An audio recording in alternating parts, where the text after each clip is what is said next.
योऽन्तः प्रविश्य मम वाचमिमां प्रसुप्ताम् सञ्जीवयत्यखिलशक्तिधरः स्वधाम्ना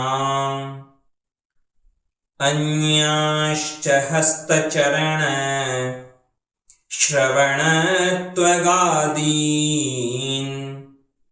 प्राणान्नमो भगवते पुरुषाय तुभ्यम्।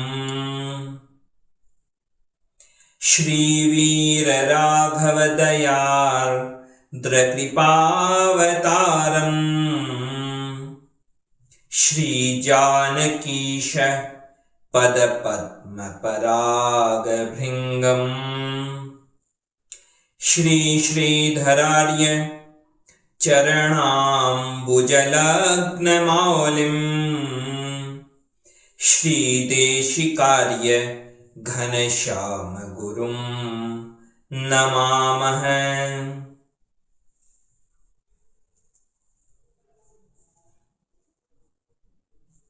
भगवान की असीम कृपा कि जो हम चिंतन कर पा रहे हैं अपने जीवन के लक्ष्य के बारे में कि कौन सा मार्ग हमें भगवान के चरणारविंदों तक परम पद तक पहुंचाने वाला है। बड़ी विचित्र स्थिति है संसार की। कई सारे उपाय स्वयं भगवान ने बनाए, संतों ने बनाए, शास्त्रों ने बनाए। इतने सारे उपाय, इतने सारे मार्ग मौजूद हैं, वर्तमान हैं, लेकिन फिर भी लोग पहुंच नहीं पाते भगवान के चरणारविंदों तक। कितने आश्चर्य की बात है।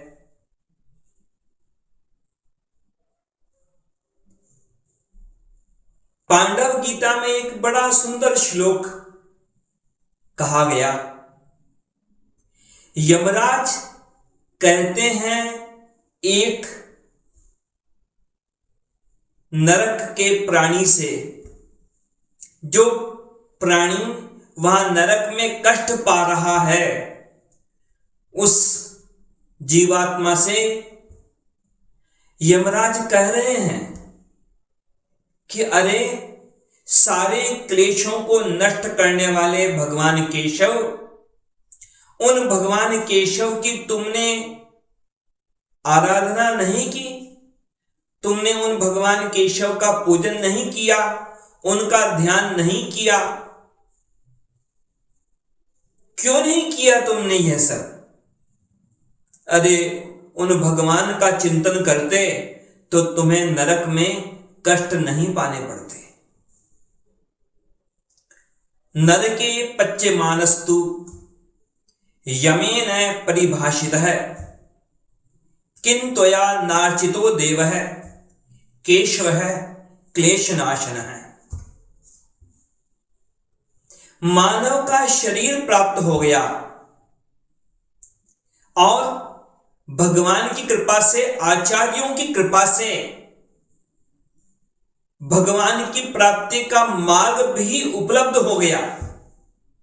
लेकिन फिर भी यदि भगवान की कृपा को प्राप्त नहीं कर पाते लोग, तो इसमें कमी किसकी है?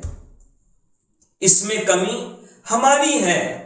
इसमें कमी न तो भगवान की है, न आचार्यों की है।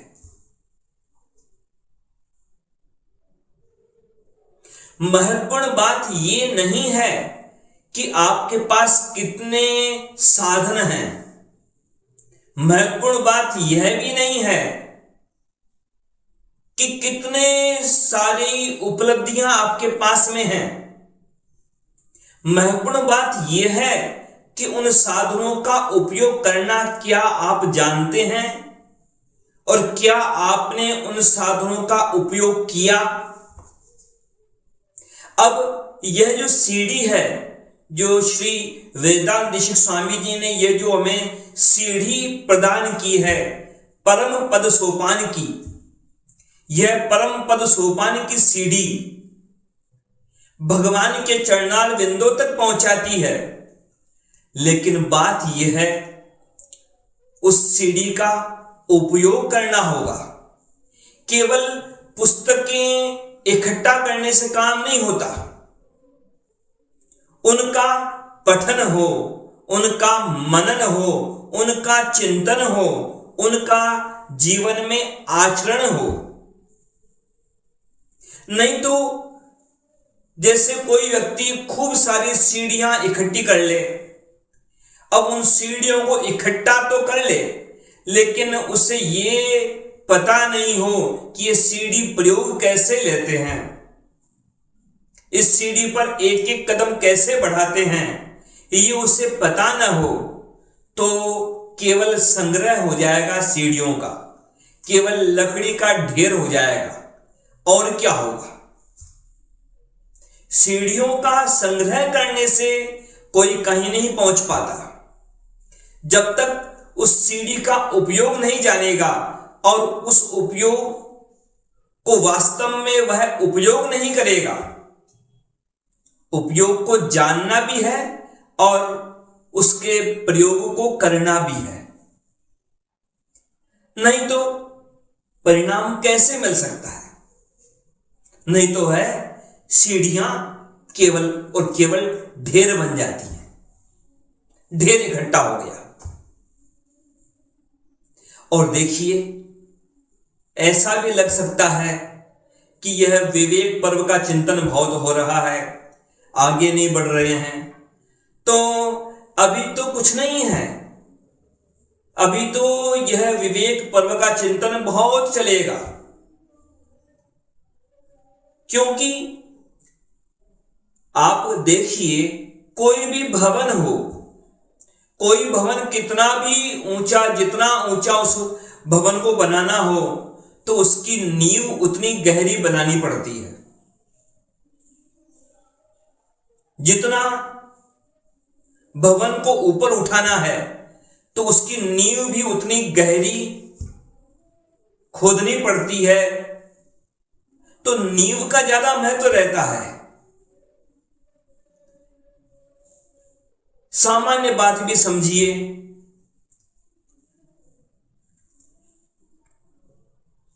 कि आपने कोई भवन बनता हुआ देखा हो, तो यह देखा होगा अवश्य कि वहां उस भवन के एक एक मंजिल बनते हैं, उसमें उतना समय नहीं लगता है, लेकिन जब तक उसकी नींव तैयार ना हो जाए, जब तक उसके मूल आधार तैयार ना हो जाएं, उसमें समय बहुत लगता है।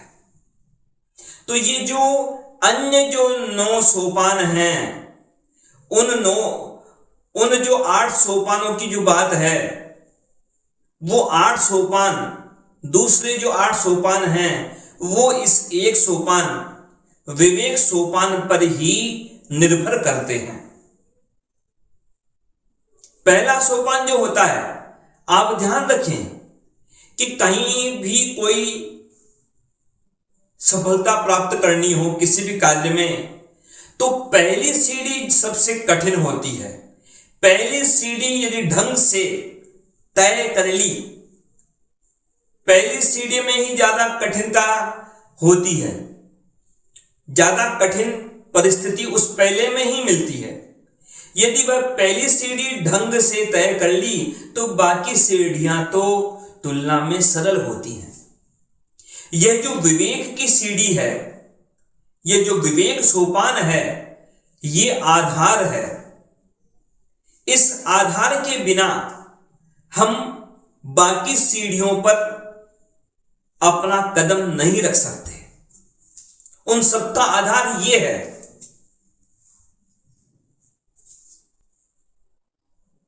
और ये भी हमें ध्यान रखना चाहिए कि जो एक साथ छलांगे लगाना चाहता है कि कई सीढ़ियां एक साथ पार कर जाऊं, तो हमें यह भी ध्यान रखना चाहिए कि यदि सीढ़ियां बड़ी बड़ी हैं, बड़ी बड़ी सीढ़ियां हो यदि, तो उन्हें छलांग लगाने के चक्कर में तो हड्डी पसली टूटती है, हाथ पैर टूटते हैं। वहां चढ़ना नहीं होता, वहां तो गिरना होता है। और कितनी भी बड़ी सीढ़ी हो, उस सीढ़ी को भी थोड़े थोड़े प्रयासों के द्वारा, थोड़े थोड़े प्रयास हों लेकिन निरंतर हों। एक छलांग में पार करना चाहे वैसा नहीं हो सकता।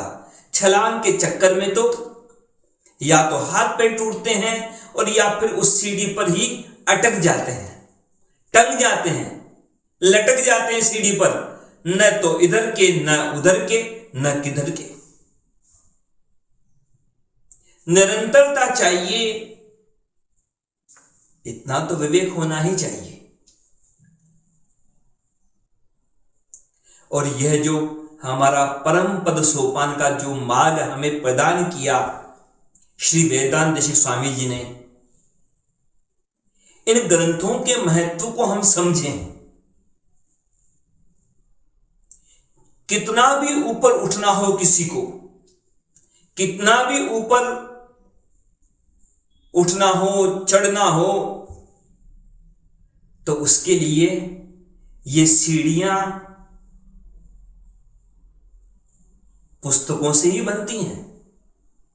ये जो ज्ञान का मार्ग है, ये जो भगवान की प्राप्ति का मार्ग है, इस मार्ग की सीढ़ियां ये शास्त्र ही हैं। इन शास्त्रों को किनारे करके कोई सीधे पहुंचना चाहे भगवान की तरफ तो नहीं पहुंच सकता। ये ग्रंथ, ये शास्त्र, ये ही है मार्ग, ये ही है उपाय। इन पुस्तकों से ही यह मार्ग बना है। आजकल की तो बड़ी भारी विडंबना है। एक तरफ लोग क्या कहते हैं कि वो देखो कंप्यूटर कितने काम कर सकता है, देखो मोबाइल कितना स्मार्ट हो गया है। स्मार्टफोन कहते हैं इसलिए। कितने काम हो सकते हैं मोबाइल से, कितने काम हो सकते हैं कंप्यूटर से। बहुत अच्छी बात है, कंप्यूटर बहुत काम कर सकता है, मोबाइल बहुत सारे काम कर सकता है। लेकिन जरा हम अपने आप के बारे में भी सोचें। कंप्यूटर और नया ज्ञान सीख रहा है, कंप्यूटर और मोबाइल और नए काम करने में समर्थ हो रहे हैं। ये मशीनें, ये कंप्यूटर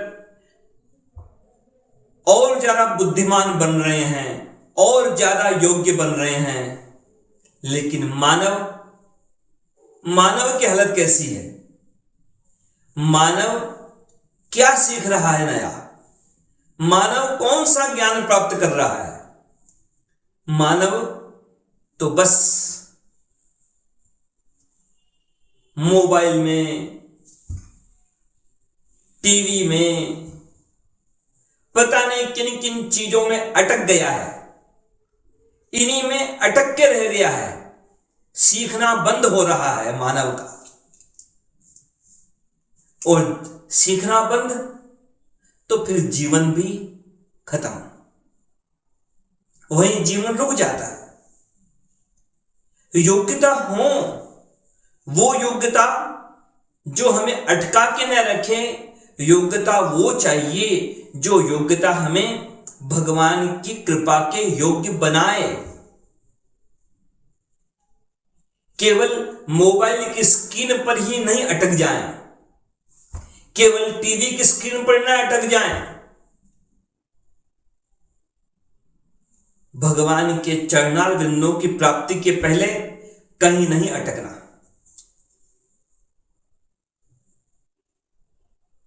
जैसे एक कार्टून देखा था जिसमें किताब को लेके आए हैं कब्र खोद करके गाड़ने के लिए। किताब की कब्र, पुस्तक की कब्र बनाई है। अब कौन लेके आया है किताब को कब्र में गाड़ने के लिए? कि जो मोबाइल है, जो टीवी है, जो म्यूजिक सिस्टम है, वीडियो गेम के जो चीजें हैं, ये लोग कब्र खोद करके उसमें पुस्तक को गाड़ रहे हैं। तो यही तो हालत है। किताबें खत्म हैं लोगों के हाथों से, किताबें गायब हैं, पुस्तकें गायब हैं। बस फोटो फोटो और फोटो, खुद की फोटो। पुस्तक गायब है जीवन से तो ज्ञान भी गायब है। बाकी सबका संग्रह है लोगों के पास अपने अपने घरों में। बहुत सारे कपड़े हैं, बहुत अलमारियां भरी है लोगों के पास कपड़ों से, बहुत सारी अलमारियां भरी हैं पता नहीं किन किन सामानों से, लेकिन पुस्तकें गायब हैं। जिस घर में पुस्तकालय नहीं, जिस घर में अच्छी पुस्तकें नहीं, उस घर में कोई संस्कार नहीं। केवल नाम कुछ भी रख दो घर का, कुछ नहीं होने वाला। वास्तव में तो वह ज्ञान, वह संस्कार वो मिलता है अच्छी पुस्तकों से। अब जैसे सूर्योदय होता है, सूर्योदय होके मध्याह्न में पहुंचता है, सूर्य सिर पर पहुंचता है और बाद में सायंकाल सूर्यास्त हो जाता है। अब रोज सूर्योदय होगा, रोज सूर्यास्त होगा, लेकिन जब कोई व्यक्ति निरंतर अध्ययन करता रहेगा शास्त्रों का, तो फिर ऐसे ज्ञान का सूर्योदय होगा हृदय में, जिस सूर्य का कभी अस्त नहीं होता। बाकी सूर्योदय सूर्यास्त होते रहेंगे, लेकिन ज्ञान के सूर्य का उदय जब हो जाता है एक बार, तब उस ज्ञान के सूर्य का कभी सूर्यास्त नहीं होता। वह ज्ञान चाहिए कि ताकि हम जाने, मार्ग जाने, हम लक्ष्य जाने। हम संसार में कई बार ऐसी विडंबना रहती है कि लोग ज्ञान में अज्ञान में अंतर नहीं कर पाते। विद्या और अविद्या क्या है उसका अंतर नहीं कर पाते। जो योग्यता हमें भगवान की कृपा के योग्य न बनाए, वह योग्यता संसार में भले ही कितनी भी महत्वपूर्ण हो, लेकिन वह योग्यता तो समस्या है। जो योग्यता औरों को प्रभावित करने के काम आती हो या भौतिक चीजों को ही आकर्षित करती हो, वह योग्यता कभी शांति नहीं दे सकती। और यह भी समझे हम, यहां पर जो बात चल रही थी अपनी सीढ़ी की, सोपान यानी सीढ़ी, यह सीढ़ी परम पद सोपान, जो सोपान, जो सीढ़ी भगवान के परम पद तक पहुंचाए। तो जो जो सीढ़ियां, जो जो योग्यताएं हमें भगवान की कृपा के योग्य बनाए, वह सीढ़ी, वह मार्ग सार्थक, सफल। और बाकी जितने भी फल हैं वो सब तो नष्ट होने वाले हैं, सड़ने वाले हैं। कितना भी अच्छा फल ले आओ आप, फल सड़ ही जाएगा।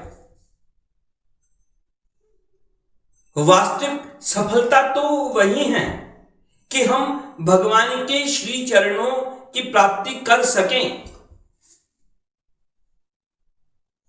दुनिया में तो ऐसा होता है कि सीढ़ियां ऊपर जो ले जाती हैं वो नीचे भी लाती हैं, वही सीढ़ी ऊपर की तरफ ले जाती है, वही सीढ़ी नीचे तक वापस लाती है। दिशा कौन सी है हमारी? हम सीढ़ी चढ़ रहे हैं या सीढ़ी से उतर रहे हैं?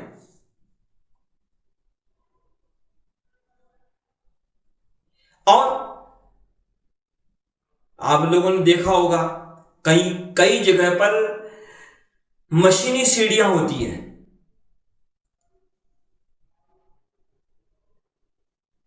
तो वो सीढ़ी अपने आप उस सीढ़ी पर खड़े होते ही वह सीढ़ी अपने आप नीचे से ऊपर ले जाती है या ऊपर से नीचे ले आती है। अब सही सीढ़ी का चयन यदि हमने नहीं किया, यदि हमने मन में तो चाहा कि हम ऊपर पहुंचे, नीचे से ऊपर पहुंचे, लेकिन ऐसे सीढ़ी पर जाकर के हमने चढ़ना शुरू कर दिया कि जो सीढ़ी ऊपर से नीचे आ रही हो, तो उस सीढ़ी पर चलते रहो चलते रहो चलते रहो, वो सीढ़ी हमें कहीं पहुंचाएगी नहीं, वहां तो हम वहीं अटके रह जाएंगे। चलते हुए तो दिखेंगे, चलते हुए दिखेंगे, चढ़ते हुए दिखेंगे, पर वास्तव में वह सीढ़ी तो हमें नीचे की तरफ ले जाने वाली है। तो ऐसे ही ये जो संसार की सीढ़ियां हैं, धन की सीढ़ी, पद की सीढ़ी, नाम की सीढ़ी, ये सीढ़ियां कहीं पहुंचाएंगी नहीं, क्योंकि ये पहुंचाने वाली सीढ़ियां नहीं हैं, ये तो वापस धक्के देके नीचे गिराती हैं। कई बार ऐसा भी लगेगा कि वास्तव में ये हमें ऊपर ले जा रही हैं, पर कब ये सीढ़ियां ऊपर ले जाती हुई नीचे गिरा दे, कौन जानता है। तो सही सीढ़ी का चयन हमें करना होगा, सही रास्ते का चयन हमें करना होगा। और यहां भगवान की कृपा से, आचार्यों की कृपा से, श्री वेदांत देशिक स्वामी जी की कृपा से यह सीढ़ी उपलब्ध है हमारे सामने, परम पद सोपान। कई बार लोग सोचते हैं कि अरे इन ग्रंथों का क्या मतलब, ये पुस्तकें किस काम की, इन किताबों को कौन पढ़ता है, किस काम आएगी ये किताबें, ये मार्ग किस काम का, इन संतों का, आचार्यों का उपदेश किस काम का। लोग तो सुनते नहीं, लोग तो कहीं पहुंचते नहीं। तो भाई इसमें इन शास्त्रों का क्या दोष, इसमें इन आचार्यों का क्या दोष? भगवान कृपा कर रहे हैं, आचार्य लोग कृपा कर रहे हैं। अब उस कृपा को कोई चाहे नहीं, उस कृपा का कोई उपयोग करे नहीं, तो उस कृपा का कोई दोष थोड़ी है। ऐसा हुआ एक बार कि एक कोई व्यापारी किसी संत के पास गया।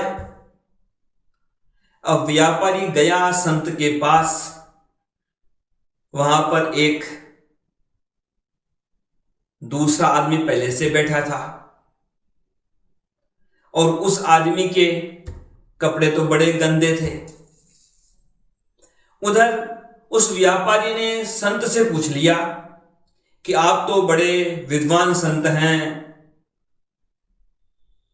आप बड़ा अच्छा उपदेश करते हैं, लेकिन आप जैसे संतों के होने पर भी संसार में अधार्मिक लोग बढ़ते जा रहे हैं, अधर्म बढ़ता जा रहा है, धर्म के रास्ते पर कोई चलता नहीं है। तो फिर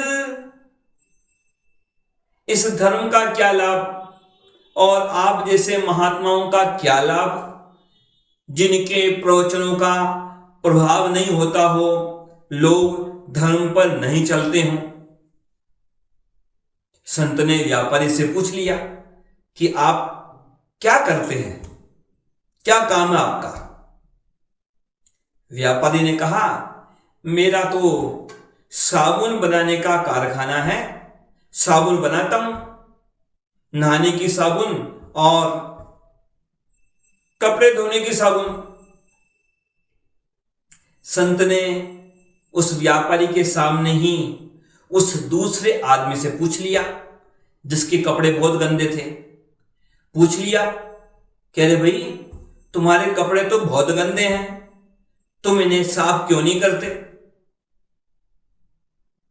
उस आदमी ने कुछ नहीं कहा उत्तर में। उस आदमी ने उत्तर नहीं दिया तो संत ने व्यापारी से कह दिया कि अरे भाई तुम्हारे साबुन बनाने का क्या फायदा? लोगों के कपड़े तो गंदे रहते हैं, देख लो इस आदमी के कपड़े कितने गंदे हैं, ये खुद भी कितना गंदा दिख रहा है। व्यापारी ने कहा कि महात्मा जी, इसमें मेरा क्या दोष और मेरे साबुन का क्या दोष?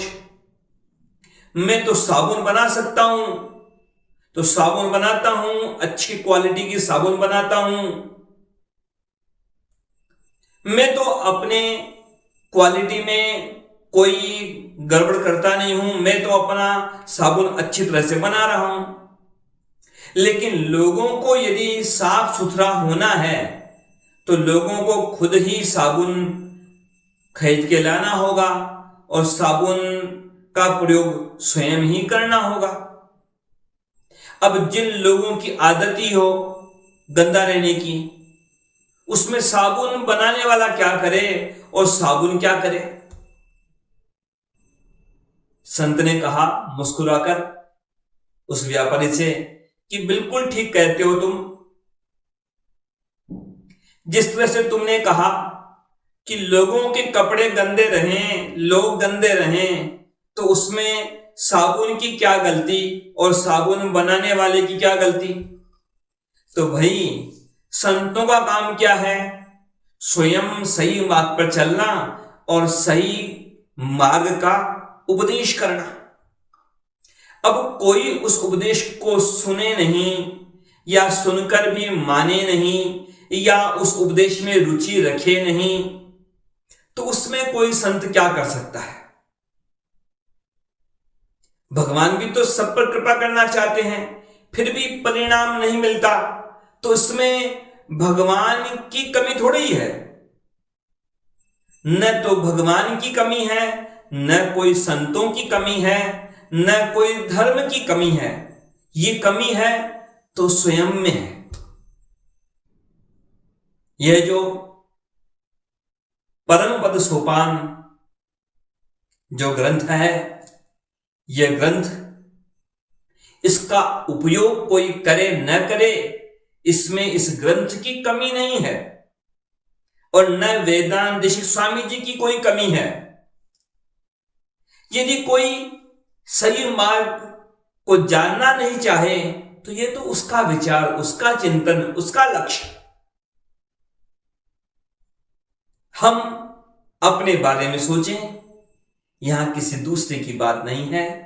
हम अपने आप के बारे में सोचें। धर्म का मतलब ही यही है, अध्यात्म का तात्पर्य ही यही है कि हम दूसरों को बदलने की बात छोड़ें, हम अपने आप में बदलाव लाएं, अपने जीवन के लक्ष्य का स्वयं निर्णय करें और स्वयं उस लक्ष्य की तरफ चलें, जाने भी और चले भी। आगे कई विषय गंभीर रहेंगे और यह भी निश्चित बात है, ये कोई मनोरंजन का विषय नहीं है। यह विषय अपने आप के कल्याण का है।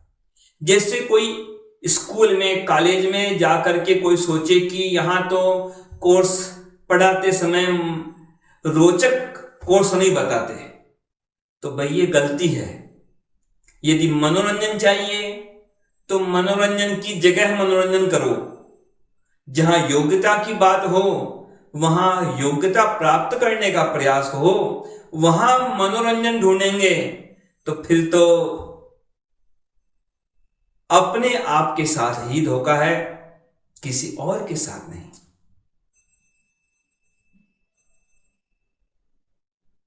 जय श्री नारायण।